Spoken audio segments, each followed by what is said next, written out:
ಇನ್ನು ನೀವು ಬಂಗಾರದ ಗಣಿ ಚಾನೆಲ್ಗೆ ಸಬ್ಸ್ಕ್ರೈಬ್ ಆಗದಿದ್ದರೆ ಈ ಕೂಡಲೇ ಸಬ್ಸ್ಕ್ರೈಬ್ ಬಟನ್ ಅನ್ನು ಕ್ಲಿಕ್ ಮಾಡಿ ಹಾಗೂ ದಿನನಿತ್ಯದ ಅಪ್ಡೇಟ್ಸ್ಗಳಿಗಾಗಿ ಬೆಲ್ ಐಕಾನ್ ಅನ್ನು ಪ್ರೆಸ್ ಮಾಡಿ. ಭಾವೈಕ್ಯತೆಗೆ ಹೆಸರಾದ ಗದಗ ಜಿಲ್ಲೆಯ ಶಿರಹಟ್ಟಿ ಪಟ್ಟಣದ ಶ್ರೀ ಜಗದ್ಗುರು ಫಕ್ಕೀರೇಶ್ವರ ಸಂಸ್ಥಾನ ಮಠಕ್ಕೆ ಮಾಜಿ ಮುಖ್ಯಮಂತ್ರಿ ಹಾಗೂ ನೂತನ ಬೆಳಗಾವಿ ಸಂಸದರು ಆದ ಜಗದೀಶ್ ಶೆಟ್ಟರ್ ಅವರು ಭೇಟಿ ನೀಡಿ ಕತ್ರು ಗದ್ದುಗೆ ಹಾಗೂ ಉಭಯ ಶ್ರೀಗಳ ದರ್ಶನ ಆಶೀರ್ವಾದ ಪಡೆದಿದ್ದಾರೆ.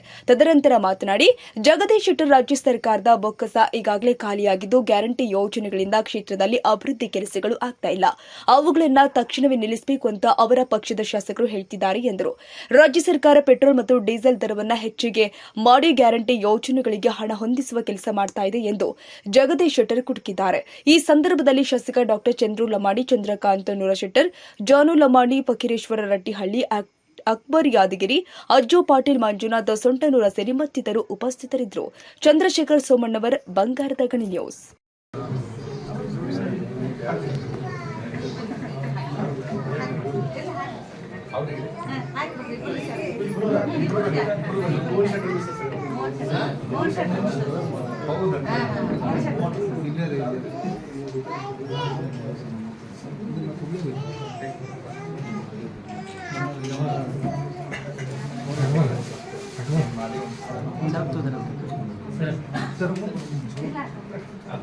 जय मंगलम जय मां पार्वती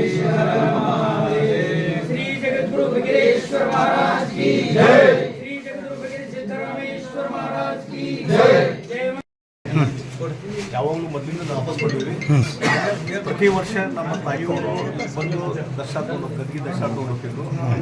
ನಮ್ಮ ಮನೆಯವರು ಸಹಿತ ನಾವು ಬರ್ಲಿಕ್ಕೆ ಆಗಿಲ್ಲ ಅಂದರು ಪ್ರತಿ ವರ್ಷ ಒಂದು ಸಲ 2 ಸಲ ಅವರು ಬಂದು ಹೋಗ್ತಾರೆ. ಮತ್ತು ಈಗೇನು ಮೊನ್ನೆ ಬೆಳಗಾವಿ ಲೋಕಸಭಾ ಎಲೆಕ್ಷನ್ನಲ್ಲಿ ಒಂದು ದೇವರ ಆಶೀರ್ವಾದದಿಂದ, ಆಶೀರ್ವಾದದಿಂದ, ಜನತೆಯ ಒಂದು ಆಶೀರ್ವಾದದಿಂದ 1,80,000 ಮತಗಳಾದ್ರಿಂದ ಗೆದ್ದು ಬಂದ್ವಿ. ಅದಕ್ಕೆ ದೇವರ ಆಶೀರ್ವಾದ, ಶಿರಹಟ್ಟಿ ಪಟ್ಟಿನ ಜನ ಆಶೀರ್ವಾದ, ಜನತೆಯ ಆಶೀರ್ವಾದ. ಹೀಗಾಗಿ ಇವತ್ತು ಇಲ್ಲಿ ಗದಿಗೆ ದರ್ಶನ ತಗೊಂಡು ಆಶೀರ್ವಾದ ತೆಗೆದುಕೊಳ್ಳಿಕ್ಕೆ ಈ ಒಂದು ಶಿರಹಟ್ಟಿಗೆ ಭೇಟಿ ಕೊಡುವಂಥದ್ದಾಯಿತು. ಅದಕ್ಕಾಗಿ ಬಂದಿದ್ವಿ, ಎಲ್ಲ ಕುಟುಂಬ ಸಹಿತ ನಾವು ಬಂದಿದ್ವಿ. ಮತ್ತು ಹಿರಿಯ ಸ್ವಾಮೀಜಿಯವರು ಸಹಿತ ಆಶೀರ್ವಾದ ಮಾಡಿದರು. ಯಾವಾಗಲೂ ನಮಗೆ ಭಾಳ ವೆಲ್ ವಿಷಯರಾಗಿ ನಮ್ಮ ಬಗ್ಗೆ ಯಾವಾಗಲೂ ಕಾಳಜಿ ತೆಗೆದುಕೊಳ್ಳುವಂಥ ಕೆಲಸ ಹಿರಿಯರು ಮಾಡ್ತಾರೆ, ಕಿರಿಯರು ಮಾಡ್ತಾರೆ. ಅತ್ಯಂತ ಹಿರಿಯ ನಾಯಕರು ಸಂಸದರು ಆಯ್ಕೆಯಾಗಿದ್ದಕ್ಕೆ ನಮ್ಮ ಶಿರಹಟ್ಟಿ ತಾಲೂಕು ಪತ್ರಕರ್ತರ ಪರವಾಗಿ ತಮ್ಮ ಹಾರ್ದಿಕ ಅಭಿನಂದನೆ ಸಲ್ಲಿಸ್ತೀವಿ. ಮುಂಚೆ ಸರ ಎರಡನೇದು ಸರ ತಾವು ಈಗಾಗಲೇ ಮಾಜಿ ಮುಖ್ಯಮಂತ್ರಿಗಳು, ಮೇಲಾಗಿ BJP ಹಿರಿಯ ನಾಯಕರು ಈಗ ಸಂಸದರಿಗೆ ಆಯ್ಕೆಯಾಗಿದ್ದೀರಿ. ಬಟ್ ನಮ್ಮೊಂದು ನಿರೀಕ್ಷೆ ಏನಿತ್ತು ಅಂದ್ರೆ ನಿಮಗೆ ಆದಂಥ ಒಂದರಲ್ಲಿ ಸಚಿವ ಸ್ಥಾನ ನಿರೀಕ್ಷೆ ಮಾಡಿದ್ದೆ ನಾವು. ಆ ಸಚಿವ ಸ್ಥಾನ ತಾವು ಯಾಕೆ ವಂಚಿತರಾಗಿದ್ರೆ ಗೊತ್ತಾಗಲಿಲ್ಲ. ನೋಡ್ರಿ, ಈಗ ಪಕ್ಷ ಈ ಸಚಿವ ಸ್ಥಾನ ಕೊಡುವುದು ಬಿಡುವುದು ಪ್ರಧಾನಮಂತ್ರಿಗಳ ವಿವೇಚನೆ ಬಿಟ್ಟಂಥ ವಿಚಾರ.